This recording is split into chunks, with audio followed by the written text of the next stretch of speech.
This is Rogue Wing, Coraline, or Helen RD over at Starship Modeler. Welcome to the workshop.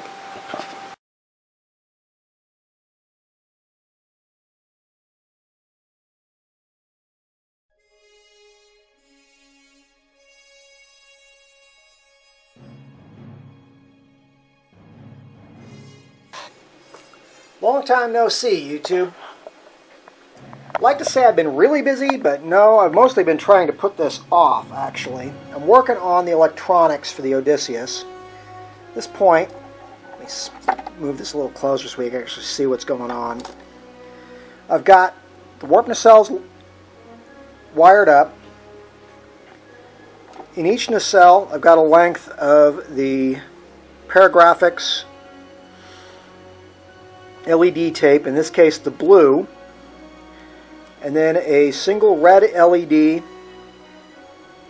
for the nose, wired separately but tied in together. I've still got to wire up the flasher circuit for the running lights coming into the tail, which is why I haven't closed these up. But I do, at the very least, have,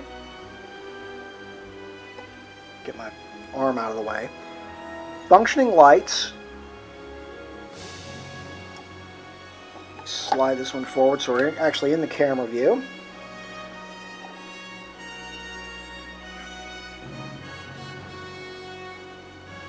Uh-oh, there we go. We've got working lights in both nacelles. The LED tape is nice and bright. Slide that up a little.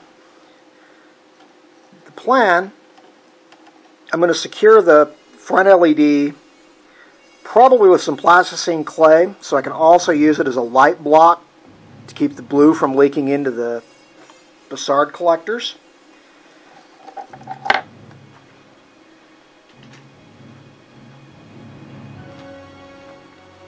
Secondary hull is lit.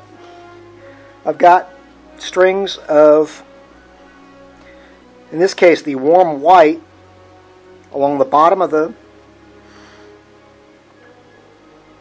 secondary hull, as well as along the top of the back section here to get light to these windows and probably to the shuttle bay. And these things are seriously bright. I mean, even with the light on in here, you ought to be able to see some of that. Now, come up here and actually turn the light off. It'll give you a better idea how that's actually looking. Got plenty of light going in the secondary hull. Got the other circuit working as well. This is mostly just to show you how bright these things are. I mean, take a look toward the back there. I was originally thinking I'd need more strips, but definitely not. Now let me grab the last bit I want to show this time around. Namely, the main hull.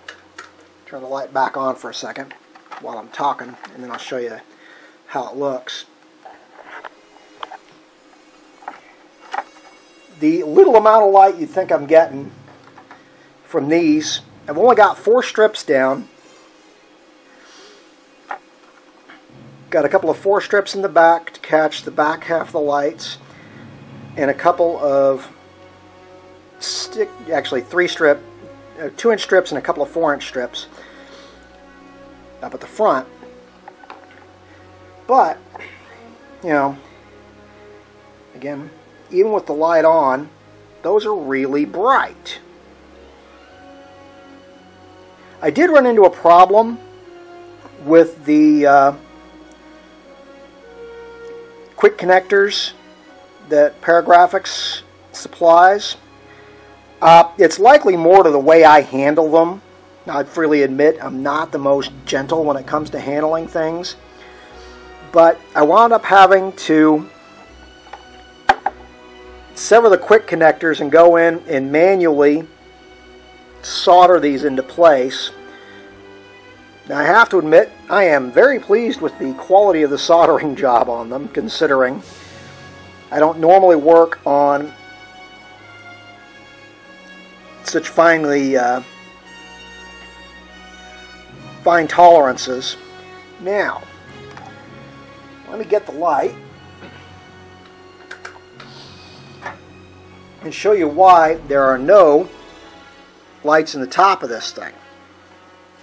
There are no lights in the top of this thing because I don't need them. If I could keep my connection to the battery going. It's the battery, not the lights. I mean, that's really bright, and that's just the stuff coming off the bottom of the hull. So that's basically done.